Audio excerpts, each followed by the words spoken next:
Earlier in the program, we discussed the reopening of some of Chicago's theaters and what audience members attending shows can expect. And we're joined again by Brooke Flanagan of Steppenwolf Theater, Anthony Freud of Lyric Opera of Chicago, Daryl Brooks of Black Ensemble Theater, and Marcela Munoz of Aguijón Theater. Marcela Munoz, in the last segment, Brooke talked about the worries that some people might leave this industry, given how tough it is. Have you seen actors and staff members and theater workers come back in droves, or is there worry that they won't come back into the workforce? Actually, no. We are all coming back, and I say we as as one of those actors and directors who is also thirsty to come back, and that's actually one of the reasons why we are coming back in the fall. And like I said, we're trying to figure out if it's going to be full capacity with our audiences or not, but we are trying to take all of the measures to come back because we do sense that thirst. We just recently got back into rehearsals a couple of weeks ago, and there is that need of coming back to the familiar, of coming back to create within a collective. Obviously, we've been siloed in our own worlds trying to, keep distance and everything else for a year and a half. And it's been, a fairly detrimental effect for artists in particular. So we are coming back, obviously for our mission, obviously for our audiences, but in particular for our artists. And Anthony Freud, Lyric had a very ambitious program schedule, a new music director before the pandemic hit. So your first show's back, or in less than a month. Tell us what patrons can expect.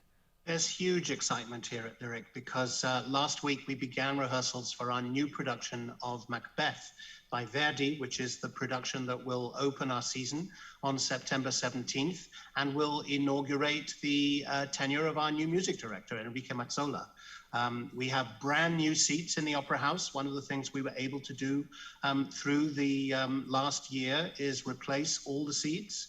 And of course, it will be the first season in which the Joffrey Ballet will be the resident ballet company at the Lyric Opera House. So an enormous amount to look forward to. But I can't tell you how excited we all are to be back in the rehearsal room, rehearsing a new production of a great operatic masterpiece. It's so wonderful. That has to be a wonderful feeling. Daryl, what about you at the Black Ensemble Theater? You mentioned, one-person show on some weekends coming up. What else do you have on the docket?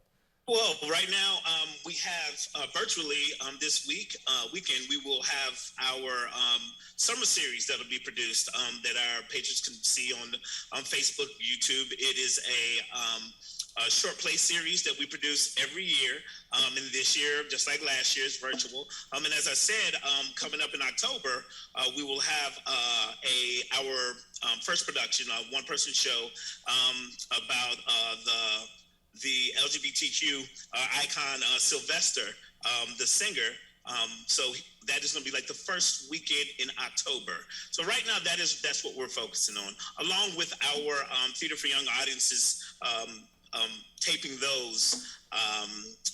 We have a show called Bobo the Bully in our PWOP series that we are making virtual and available to schools. So a lot of virtual offerings at BT.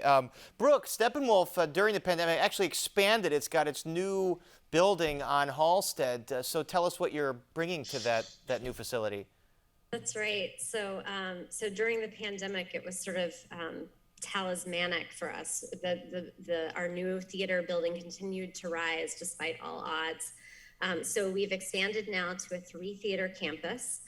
We have a new theater in the Round, which will open in February with Eve Ewing, an adaptation of Eve Ewing's book of poetry, 1919. And we have a whole dedicated space for students called The Loft, which actually starts artist in residency and teacher workshops this coming weekend. But we're still in construction right now. So our first live production of Tracy Lett's Bug, which was the show that we closed in March of 2020, will start in November.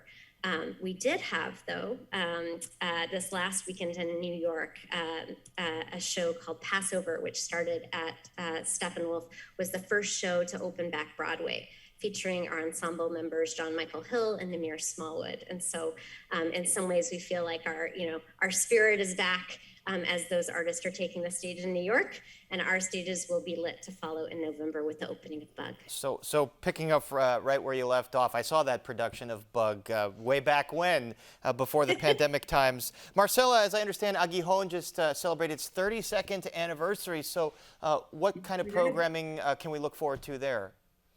We just turned 32 yesterday, actually. We had a Wow. small, intimate get-together to celebrate that. We're coming back with La Gran Tirana Descarga Dramática. And if anyone was around Millennium Park in 2019 during the celebration of the Year of Chicago Theater, we were able to present a workshop production of this play there. And it's been in development for a few years. We had that workshop production in 2019, as I said, in Millennium Park. Of course, we put everything on hold, and we thought this is a great one to come back. We've had more chance to continue developing the piece. It includes live music. It's started off as a monologue. It's come, we have one more actor working it. So it's a smallish ensemble of 5 artists, and we are so excited to be back. And I think the inclusion of music is going to be very important too for our audiences. We tend to sometimes skew, like Aguijón does, into the darker kind of air. And we're not getting too far away from the social issues and everything else that we like to explore. But I think the inclusion of music and the celebration of that, especially Caribbean music, which is just, a fiesta, if you will. And it's something that we're very excited about, being the play with which we open our season. A lot of exciting productions on all of your stages. Anthony Freud, I assume you, like so many other folks in any industry, are monitoring what's happening here with the Delta variant. Is there any concern among Chicago venues that the worst case scenario might have to happen again, just given how quickly this Delta variant is spreading? Or do you believe that the mitigations will take care of that? I hope and believe that the mitigations will take care of it. We've all had to get used to a constantly changing landscape for the last 18 months. We left the announcement last week as late as we did in order to try and digest the best possible information and come to the best possible decisions. It feels as though the protocols that we have in place will be effective and will be good. We are all very committed to making the theater-going experience, the opera-going experience, as safe as it can possibly be. All right, well, Chicago is not fully back until its stages and theaters are back. I think we all feel that. And our thanks to Brooke Flanagan, Anthony Freud, Daryl Brooks, and Marcela Munoz. Thank you all so much, and best of luck. Thank you, so Peter. much. Go see a play or an opera or a piece of dance, everybody. Absolutely.